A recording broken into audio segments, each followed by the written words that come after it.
Hey, what's up, guys? One underrated and useful trait that you can have as a man. It works in relationships. It works in disarming people. It works in giving you an added layer of peace. Keeps the drama at bay. That thing is emotional intelligence. To know when it is worth getting up in arms over something. To choose your battles wisely. And so this past summer, I've been spending a lot of time on the basketball court. One thing that's been common about this specific basketball court, but not solely this basketball court, are the fights. Not necessarily the fist fights, but the arguments. And you'd have people who are on the same team, who rode in the car together, there and were riding the car together, going back home, arguing the whole time. I guess at the end of the day, it's all love, but they calling each other bitches and all types of stuff. And to me, I think it's just wasteful. I've also seen somebody in a particular game, they ready to fight somebody because this particular person was playing too aggressive and was pushing people to the ground.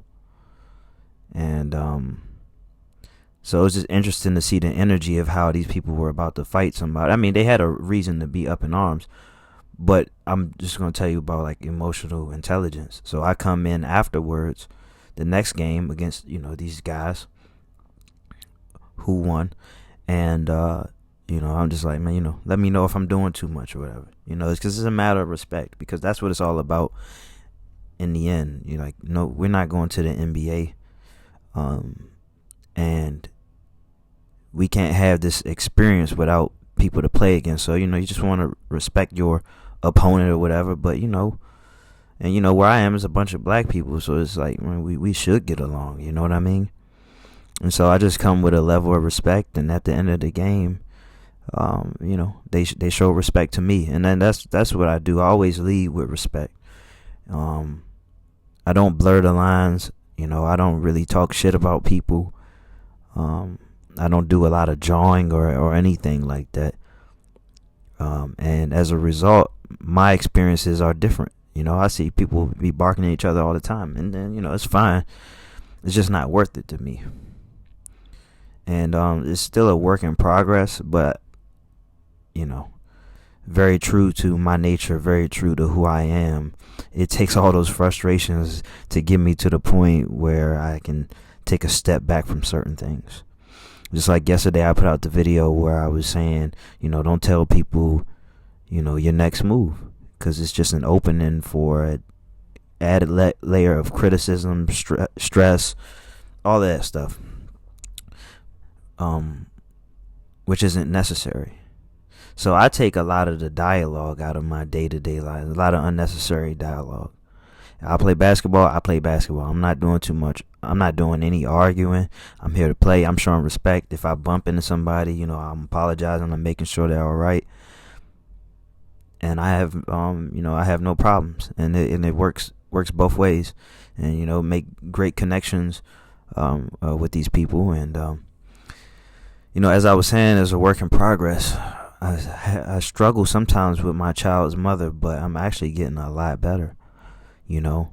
As I start to take more and more accountability and try to be helpful in my own way, try not to be too offended, which means I have to make sure that I'm not coming from a place of reaction, make sure that I'm not being reactive, and just trying to stay as calm as possible. Not to be a pushover. Just because you're being calm doesn't mean you're being a pushover, all right? You lashing out and being reactive isn't necessarily you showing strength. Anybody can do that. My child can do that. That's not strength. Strength is being able to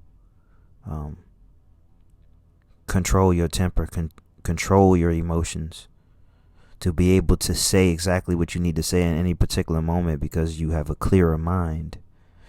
And anger, I don't want to say it incapacitates you, but it kind of puts you at a disadvantage because it gives you an added obstacle.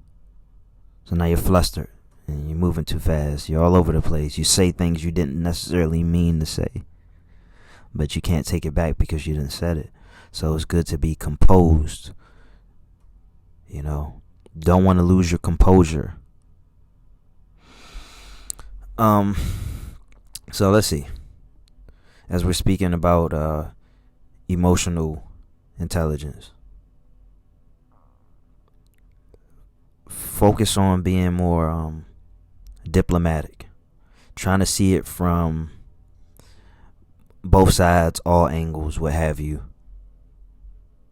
In your life, in your world, you have the final say, but make sure that you're being fair and not being arrogant and not standing on something just because you can. The world is full of people who will stand on something just because they can, even if they look foolish, even if they look wrong.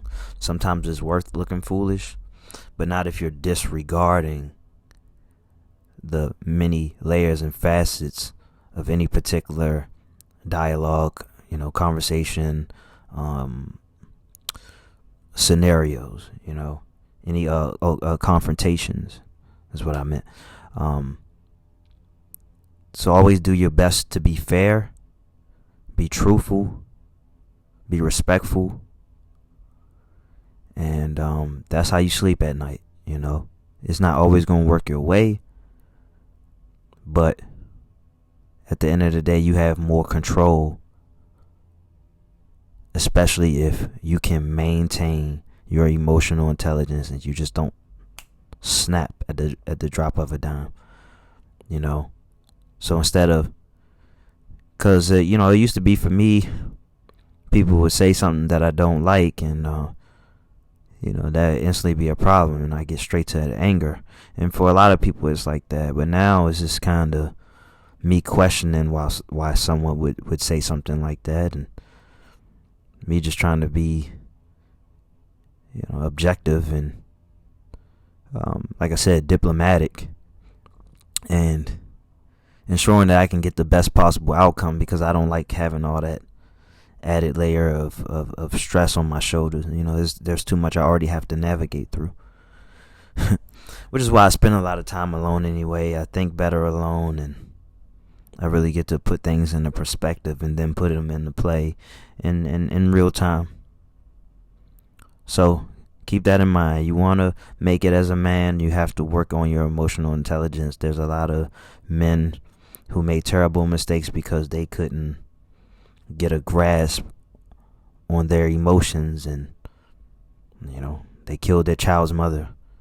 They're in prison for that reason and for other reasons.